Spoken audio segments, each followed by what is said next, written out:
Os processos de extração de minério são complexos e envolvem riscos que precisam ser cuidadosamente analisados e controlados. Ao longo da série 100% Seguro Mineração, diversas estratégias de prevenção e segurança têm sido mostradas. Neste episódio, você vai conhecer uma ferramenta obrigatória e importantíssima, que é a combinação de todas essas estratégias, o PGR, Programa de Gerenciamento de Riscos. Veja como fazer o mapeamento dos riscos, como avaliar as probabilidades e o impacto de cada um deles, como desenvolver estratégias de mitigação e planos de contingência, para assim reduzir os riscos e monitorá-los constantemente, a fim de manter o ambiente de trabalho nas minas sempre saudável e seguro. O PGR é um programa elaborado para a avaliação dos fatores de risco e da exposição do trabalhador. O objetivo é identificar os riscos potenciais para poder eliminar, minimizar ou controlar os riscos levantados, evitando assim danos à saúde do trabalhador, ao meio ambiente e ao patrimônio. Numa mineradora, ele deve ser implantado em todos os processos produtivos, desde os mais simples até os mais complexos, pois mesmo os pequenos problemas podem se transformar em grandes emergências se não forem gerenciados corretamente. Agora você vai ver como o PGR funciona passo a passo. A primeira coisa a fazer é reunir os responsáveis pela produção e também os profissionais das áreas de segurança e medicina do trabalho para fazer um levantamento dos eventos de risco e suas possíveis consequências. Nada melhor do que pessoas que vivenciam cada processo no dia a dia para ter uma ideia precisa do assunto. Com a ajuda deles, será possível determinar o que pode acontecer, como prevenir esse acontecimento e o que fazer caso ocorra uma emergência.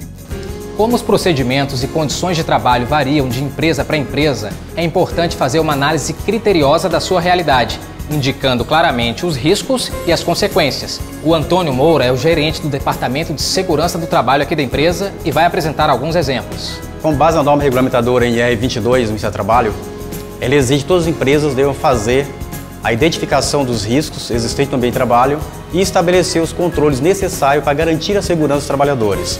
Nós temos a locomoção de veículo, que são veículos fora de estrada, veículos às vezes de grande porte. Então você tem todo o cuidado desde o acesso à cabine desse equipamento, a descida desse equipamento, assim como também, claro, as pistas, né, de tráfego na mina. E temos manutenções frequentes, leiras de proteção para evitar que esses veículos saiam dessa pista. E como falamos que são veículos, equipamentos fora de estrada, é necessário que essas tenham larguras também suficiente para o tráfego desses veículos que ali transitam. E também tem que garantir que uma região que chove com certa frequência e também essas pistas têm que estar em boas condições, de forma que tenha um sistema de drenagem para águas pluviais seja excelente. Isso aí para a gente evitar, sem dúvida alguma, riscos de acidente. Então não é exagero, é prevenção. É prevenção. Agora é hora de determinar quais as probabilidades de que cada evento aconteça. Para indicar as probabilidades baixa, média ou alta, podemos usar números em uma escala de 0 a 1, da seguinte maneira: de 0,01 a 0,33 é baixa, de 0,34 a 0,66 é média e 0,67 a 1 é alta. Se a possibilidade de um evento acontecer for 0, ele deve ser retirado da lista.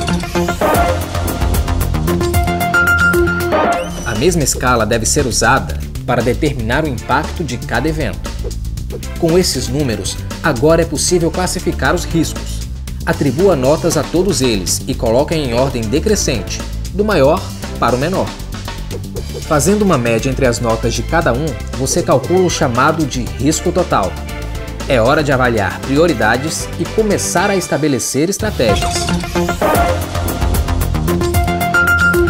Depois de toda essa matemática, é hora de exercitar a língua portuguesa. E existe uma palavrinha curiosa para indicar o próximo passo: mitigação. Ela significa criar maneiras de minimizar ou eliminar os riscos gerados nas etapas anteriores. Vale lembrar que todas as propostas devem estar de comum acordo entre os profissionais da área de produção, segurança e medicina do trabalho. Falei certo, Antônio? Exatamente. Essa é a parte fundamental do processo de identificação e determinação do grau de risco. Depois dessa avaliação, aí vem agora as medidas de controle para garantir que os riscos da área foram mapeados e controlados de forma eficaz. Então essas três áreas são realmente importantes, tanto a produção, a segurança e a medicina do trabalho. Sem dúvida, porque a operação ela conhece com mais detalhe da operação e contribui muito para poder identificar os riscos existentes ali no seu ambiente de trabalho. E aí, com conhecimento técnico da segurança do trabalho, sem dúvida alguma, esse trabalho fica muito mais fácil de ser realizado nessa parceria realmente. Por razões de segurança, é preciso também desenvolver os chamados planos de contingência, criados para reduzir o impacto caso o risco venha a acontecer.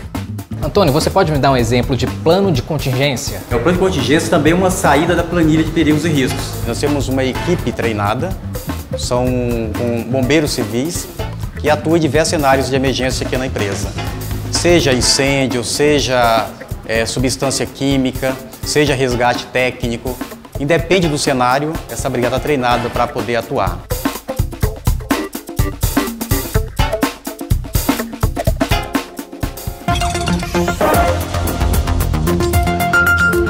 Depois da implementação das estratégias de mitigação e da criação dos planos de contingência, é necessário avaliar sua eficácia. Outra vez, é hora de usar os números. Quanto você reduziu da probabilidade e do impacto? É hora de recalcular a média do seu risco efetivo. Se as estratégias de mitigação forem eficientes, você vai verificar uma boa redução do risco. Muito bom, mas o trabalho não para por aí não. É preciso fazer um monitoramento periódico para verificar se essa redução se mantém. Isso é feito por meio dos indicadores de risco. Exatamente. Para a melhoria contínua do processo, é necessário que haja avaliações frequentes no meio de trabalho. Esses monitoramentos ocorrem frequentemente porque o processo é muito dinâmico. Então, inserção de novas tecnologias, às vezes modificação ou alteração de algum produto, então qualquer alteração no processo que implica em mudança em relação ao risco, seja para mais ou para menos, é necessário que se faça novas avaliações. Neste episódio, você aprendeu como implementar passo a passo o PGR, mapear riscos, avaliar probabilidades e graus de impacto, desenvolver estratégias de mitigação e planos de contingência, avaliar e monitorar os resultados. É importante ter em mente que esse é um processo contínuo, porque os riscos estão sempre mudando. Hoje você pode indicar alguns riscos com alta probabilidade e alto impacto. Amanhã isso pode mudar e alguns deles vão sair completamente da sua tabela, enquanto outros aparecerão.